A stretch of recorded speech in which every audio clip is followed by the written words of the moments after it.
Good morning. ഇനി നമുക്കിതിൽ പറയാനുള്ളത് സ്മാർട്ട് സബ്സ്റ്റേഷനെ പറ്റിയാണ്. അപ്പോൾ അതിൽ സ്മാർട്ട് സബ്സ്റ്റേഷൻ്റെ ഒരു ഇൻട്രൊഡക്ഷൻ എന്ന് പറയുന്നു. സബ്സ്റ്റേഷൻ എന്ന് പറയുന്നത് it is A part of an electrical generation, transmission and distribution network അല്ലേ. അതിൻ്റെ ഒരു നമ്മളെ ഇലക്ട്രിക്കൽ പവർ സിസ്റ്റത്തിൻ്റെ ഒരു ഭാഗമാണ് സബ്സ്റ്റേഷൻ എന്ന് പറയുന്നത്. എന്താണ് ചെയ്യുന്നത്? It transforms voltage from high to low or reverse or from low to high or perform any of these several other important functions. അത് ഈ വോൾട്ടേജിൻ്റെ ഒരു ട്രാൻസ്ഫോമർ ഉപയോഗിച്ച് നമ്മളതിനെ step up or step down ചെയ്യുന്നത് എവിടെ വെച്ചാണ്? സബ്സ്റ്റേഷനിൽ വെച്ചാണ് ചെയ്യുന്നതെന്ന് പറയാം. അപ്പം practical considerations to satisfy the load growth, load കൂടുന്നതനുസരിച്ച് അതിനെ സാറ്റിസ്ഫൈ ചെയ്യാൻ വേണ്ടി ന്യൂ ജനറേഷൻ, പുതിയതായിട്ടുള്ള ജനറേഷൻ പ്ലാന്റ് വരുമ്പോൾ അതിനെ അക്കോമഡേറ്റ് ചെയ്യാൻ വേണ്ടി reliability requirement technically is to step up and step down the AC voltage level to break the power flow and provide support to the power flow. Traditionally ഉള്ള ഒരു സബ്സ്റ്റേഷനിൽ നമുക്ക് കാണാൻ പറ്റുന്നത് ഒന്നാമതായിട്ട് primary power lines, ground wires ഇവിടെ കാണാം, ഈ blue ആയിട്ട് കൊടുത്തിരിക്കുന്നത്. നൗ ഓവർ ഹെഡ് ലൈൻസ്, നമ്മൾ സാധാരണ ട്രാൻസ്മിഷൻ ലൈൻസ്, ട്രാൻസ്ഫോമറാണ് ഫോർ മെഷർമെൻറ്റ് പർപ്പസിന് വേണ്ടിയിട്ടുള്ള ട്രാൻസ്ഫോമറുണ്ട്, disconnect switch, circuit breaker, current transformer, lighting arrester. ഇതൊക്കെ നിങ്ങൾക്ക് ഈ നമ്പർ നോക്കിക്കഴിഞ്ഞാൽ അവിടെ നിങ്ങളൊരു സബ്സ്റ്റേഷൻ കണ്ട് പോയിട്ടുണ്ടെങ്കിൽ നിങ്ങൾക്ക് കറക്റ്റ് അറിയാം. ഇതിൽ നിങ്ങൾക്ക് നോക്കിക്കഴിഞ്ഞാലും അതിൻ്റെ ഒരു പ്രോപ്പർട്ടി വെച്ചിട്ട് അത് ഓരോന്നിനും ഇവിടെ ഐഡൻറ്റിഫൈ ചെയ്യാൻ പറ്റും. സെക്കൻഡറി പവർ ലൈൻ സൈഡ്, ഇത് പ്രൈമറി പവർ ലൈൻ സൈഡ്, ഇവിടെ ഒരു ട്രാൻസ്ഫോമർ ഉണ്ടാവും. അപ്പോൾ ആ ട്രാൻസ്ഫോമറിൽ നിന്ന് that is the main transformer, ഈ 9th വൺ. പിന്നീട് സെക്കൻഡറി സൈഡിലേക്ക് പോയി കഴിഞ്ഞാൽ ഇതേപോലെ നിങ്ങൾക്ക് കാണാൻ പറ്റും. സെയിം സാധനം തന്നെ അവർ 8 അല്ലേ 6, 7 current transformer, lighting arrester, main transformer, control building, security fence and secondary power lines. ഇത്രയും നമുക്കിവിടെ ഈ ഒരു ഡയഗ്രത്തിൽ സെക്കൻഡറി ലൈൻ സൈഡും കാണാം. പല രീതിയിലുള്ള സബ്സ്റ്റേഷൻസ് ഉണ്ട്. On the basis of service, ഇപ്പോൾ ട്രാൻസ്ഫോമറാണ്, ട്രാൻസ്ഫോം ചെയ്യുക, step up or step down ആണ് ട്രാൻസ്ഫോമർ സബ്സ്റ്റേഷൻ ആവാം, സ്വിച്ചിങ് സബ്സ്റ്റേഷനോ പവർ ഫാക്ടർ കറക്ഷൻ സബ്സ്റ്റേഷൻ ആവാം, frequency changer substation, industrial substation ആണ് കൺവേർട്ടിംഗ് സബ്സ്റ്റേഷൻ. ഈ കൺസ്ട്രക്ഷനിൽ നോക്കിക്കഴിഞ്ഞാൽ outdoor substation, indoor underground substation, now pole mounted substation ഈ രീതിയിൽ വരാം. സബ്സ്റ്റേഷൻ എന്താണ്? വോൾട്ടേജ് ലെവൽ ചേഞ്ച് ചെയ്യുന്ന, step up or step down ചെയ്യുന്ന, ലെവൽ ചേഞ്ച് ചെയ്യുന്ന സബ്സ്റ്റേഷനാണ് നമ്മൾ എന്താ പറയുക, ട്രാൻസ്ഫോമർ സബ്സ്റ്റേഷൻ എന്ന് പറയുന്നത്. സ്വിച്ചിങ് സബ്സ്റ്റേഷൻ എന്ന് പറയുന്നത് they simply perform the switching operation of power lines. Just അതിൻ്റെ ഒരു സ്വിച്ചിങ് ഓപ്പറേഷന് വേണ്ടിയിട്ട് നമ്മൾ ഉപയോഗിക്കുന്നതാണ്. Power factor correction substations which improve the power factor of the system, generally located the receiving end of transmission ലൈൻസിൽ power ഫാക്ടറിനെ improve ചെയ്യാൻ വേണ്ടി നമ്മൾ കൊടുക്കുന്നതാണ്. ജനറലി യൂസ് സിങ്ക്രോണസ് കണ്ടൻസേഴ്സ് ആണ് നമ്മൾ എന്ത് ചെയ്യുന്നത്. സിങ്ക്രോണസ് കണ്ടൻസേഴ്സ് എന്ന് പറഞ്ഞാൽ ഓവർ എക്സൈറ്റഡ് ആയിട്ടുള്ള സിങ്ക്രോണസ് മോട്ടറാണ്. നിങ്ങൾ മെഷീൻസ് പഠിച്ചിട്ടുണ്ടാകും. അപ്പോൾ ആ സിങ്ക്രോണസ് മോട്ടറിനെ നമ്മൾ കണക്ട് ചെയ്തിട്ടാണ് എന്ത് ചെയ്യുന്നത്, ഇതിനെ പവർ ഫാക്ടറിനെ നമ്മൾ ഇമ്പ്രൂവ് ചെയ്യുന്നത്. Frequency changer, these substation change the supply frequency, such a frequency changer may required for industrial utilization. ഫ്രീക്വൻസിയെ ചേഞ്ച് ചെയ്യാൻ വേണ്ടിയിട്ട്. Converting substation AC D C ഒക്കെ ആക്കാൻ വേണ്ടിയിട്ട് നമ്മൾ ഉപയോഗിക്കുന്നതാണ് by using SCR, used for traction അല്ലേ. നമ്മൾ ഈ റെയിൽവേ സ്റ്റേഷനിലൊക്കെ പോയാൽ നിങ്ങൾക്ക് കാണാൻ പറ്റും for the change in the from അല്ലേ, നമുക്കൊരു conversion from one AC to DC. Smart substation, അപ്പോൾ ഇതുവരെ നമ്മൾ പറഞ്ഞ ഒരു ട്രഡീഷണൽ ആയിട്ടുള്ള സബ്സ്റ്റേഷനെ പറ്റിയാണ്. സ്മാർട്ട് സബ്സ്റ്റേഷൻ എന്ന് പറയുമ്പോൾ ഇങ്ങനെ നമ്മൾ പറഞ്ഞിരിക്കുന്ന substation plus latest information technologies. ഇത് മെയിൻലി അത് അതിൻ്റെ സെക്കൻഡറി ഡിവൈസസിനെയാണ് ഫോക്കസ് ചെയ്യുന്നത്. Like protective relays, CT, PT, ഇതിനെയൊക്കെയാണ്. അത് ED എന്ന് പറയുമ്പോൾ ഇൻ്റലിജൻറ്റ് ഇലക്ട്രോണിക് ഡിവൈസ്. നിങ്ങൾ ആ തേർഡ് മൊഡ്യൂളിൽ വരുന്നുണ്ട് intelligent electronic devices. Now Ethernet switch അതിൻ്റെ TCP or IP instead of serial communication, അതിന് വേണ്ടി നമ്മൾ ഉപയോഗിക്കുന്ന ഒരു അറേഞ്ച്മെൻ്റ് ആണ്. ഇനി ഇതിൽ നമ്മൾ ഉപയോഗിക്കുന്ന ഒരു സ്റ്റാൻഡേർഡ് ആയിട്ടുള്ള ഒരു ആർക്കിടെക്ചർ എന്ന് പറയുന്നത് 61850 കമ്മ്യൂണിക്കേഷൻ ആർക്കിടെക്ചറാണ്.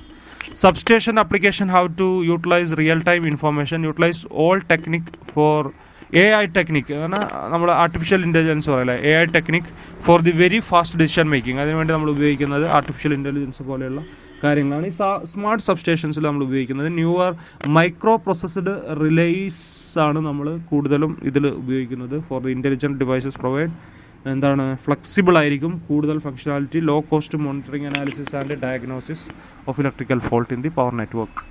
ഇനി അതിൻ്റെ ഒരു ഡയഗ്രാം ഇവിടെ കൊടുത്തിട്ടുണ്ട്. സ്മാർട്ട് സബ്സ്റ്റേഷൻ, അതിലുള്ള ഡിവൈസസിന് ഇവിടെ ഇൻട്രൊഡ്യൂസ് ചെയ്യുന്നുണ്ട്. DMS LAN എന്ന് പറയുന്നത് ഡി മിലിറ്ററൈസ്ഡ് സോൺ, അത് കൂടുതൽ പ്രൊട്ടക്ഷൻ സെക്യൂരിറ്റിക്ക് വേണ്ടിയിട്ടാണ്, for the security for the system. അതിനുവേണ്ടി നമ്മൾ ഉപയോഗിക്കുന്ന ഒരു അറേഞ്ച്മെൻ്റാണ് ഈ DMS LAN എന്ന് പറയുന്നത്. ഇനി അതിൻ്റെ സ്മാർട്ട് സ്റ്റേഷൻ ആർക്കിടെക്ചർ എന്ന് പറയുന്നത് 3 ലെവലാണ്. അത് വളരെ ഇമ്പോർട്ടൻ്റ് ആണ്. ഒന്ന് സ്റ്റേഷൻ ലെവൽ എന്ന് പറയുന്നത്, മറ്റൊന്ന് ബേ ലെവൽ എന്ന് പറയുന്നത്, പ്രോസസ് ലെവൽ. ഇതാണ് ഇതിൻ്റെ ഒരു സ്റ്റാൻഡേർഡ് ആയിട്ടുള്ളൊരു ആർക്കിടെക്ചർ എന്ന് പറയുന്നത്. അതിൽ സ്റ്റേഷൻ ലെവലിൽ എന്താണ് അതിൻ്റെ ഒരു ഫംഗ്ഷൻ എന്നുള്ള കാര്യങ്ങൾ ഇവിടെ പറയുന്നുണ്ട്. ഡിസ്റ്റർബൻസ് റെക്കോർഡിങ്, അതേപോലെ bus bar protection, automatic sequences, station wide interlocking പോലെയുള്ള കാര്യങ്ങൾ. ദെൻ ബേ ലെവലിൽ ഇതേപോലുള്ള അതിൻ്റെ എന്താണെന്നുള്ളത് പറയുന്നുണ്ട്. പ്രോസസ് ലെവലിൽ എന്താണ് അതിൻ്റെ ഒരു ഫംഗ്ഷൻ എന്നുള്ള കാര്യങ്ങൾ പറയുന്നുണ്ട്. അപ്പോൾ ഇങ്ങനെ 3 ലെവലായിക്കൊണ്ടാണ് അതിൻ്റെ ഒരു കൺട്രോൾ ചെയ്യുന്നത് എന്നുള്ളതാണ്. അതിൻ്റെ ഒരു ഡീറ്റെയിൽഡ് ഡയഗ്രാം വീണ്ടും കാണിച്ചിരിക്കുകയാണ്. പ്രോസസ് ലെവൽ എന്ന് പറയുമ്പോൾ ഏറ്റവും താഴെ ഉള്ളതാണ്. എന്ന് വെച്ച് കഴിഞ്ഞാൽ നമ്മളൊരു ഇൻഡിവിജ്വലി ഒരു ആ ഒരു സ്വിച്ച് യാർഡ് ഡിവൈസസ് തന്നെ, ഇപ്പോൾ സർക്യൂട്ട് ബ്രേക്കർ, ഐസൊലേറ്റർ, പിന്നെ എർത്ത് സ്വിച്ചസ്, ഇൻസ്ട്രുമെൻറ്റ് ട്രാൻസ്ഫോമേഴ്സ് പോലെയുള്ള ഈ ഏറ്റവും താഴെ നമ്മൾ ഗ്രൗണ്ട് ലെവലിൽ വരുന്ന ഡിവൈസസിൻ്റെ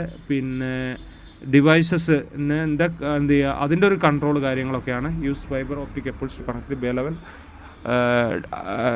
intelligent devices.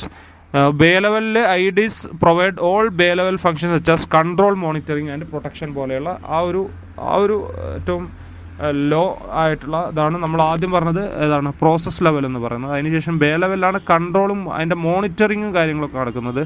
Directly connected to switchgear without any need of additional transfer. Each bay control ID is independent of the others and its functioning is not affected by any fault occurring any other bay. അതായത് ഇത് പല base ആയിട്ടാണ് ഇതിനെന്ത് ചെയ്തിട്ടുണ്ട്, മാറ്റിയിട്ടുള്ളത്. അപ്പോൾ അതിലൊരു ബേയുടെ control ഒരിക്കലും എന്ത് ചെയ്യുന്നില്ല, മറ്റൊന്നിനെ അഫക്റ്റ് ചെയ്യുന്നില്ല എന്നുള്ളതാണ്.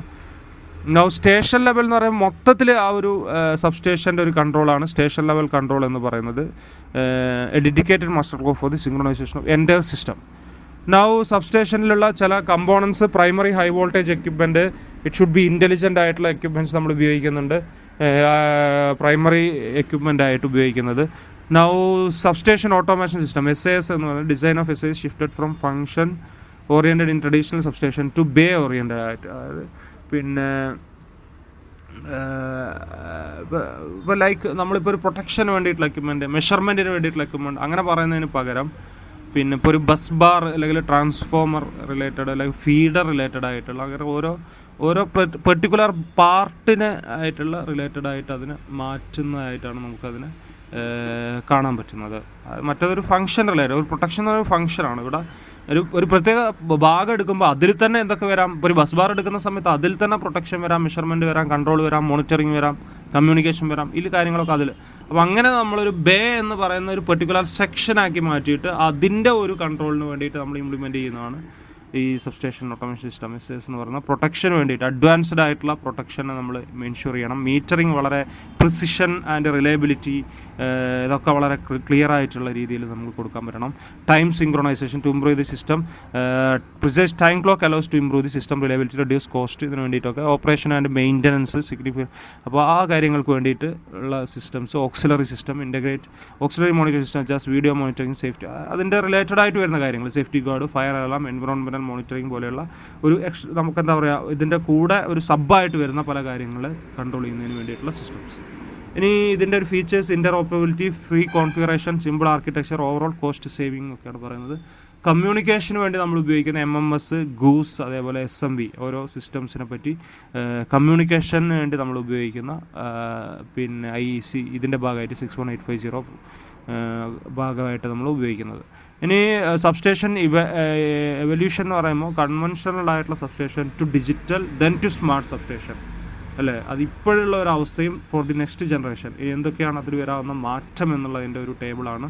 അത് ഓരോന്നായിട്ട് എടുത്ത് ഇവിടെ നമുക്ക് എന്ത് ചെയ്തിട്ടുണ്ട്, അതിൽ എക്സ്പ്ലെയിൻ ചെയ്തിട്ടുണ്ട്.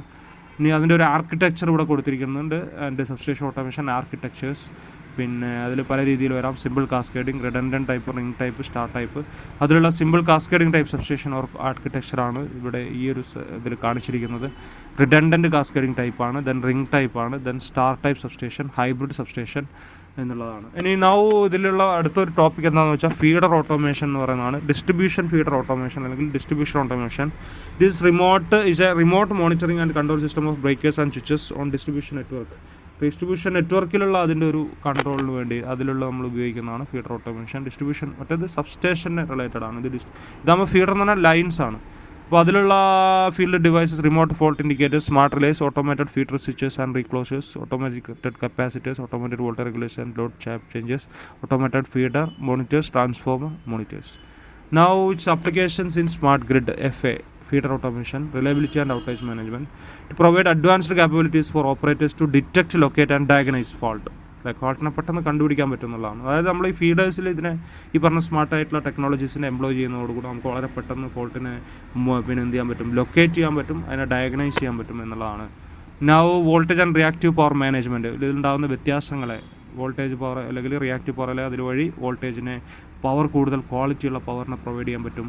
Equipment health, equipment to measure the equipment health parameters can provide real time alerts of abnormal equipment കണ്ടീഷൻസിനെ പെട്ടെന്ന് പിന്നെ കണ്ടുപിടിക്കാൻ വേണ്ടിയിട്ടും മെയിൻ്റനൻസ്, റിപ്പയർ ആൻഡ് റീപ്ലേസ്മെൻറ്റ് വളരെ പെട്ടെന്ന് ചെയ്യാൻ പറ്റും. ഇൻ്റഗ്രേഷൻ ഓഫ് ഡിസ്ട്രിബ്യൂട്ടഡ് എനർജി റിസോഴ്സസിന് വളരെ എളുപ്പത്തിൽ നമുക്കിതിലേക്ക് എന്ത് ചെയ്യാൻ പറ്റും, ഇൻ്റഗ്രേറ്റ് ചെയ്യാൻ പറ്റും.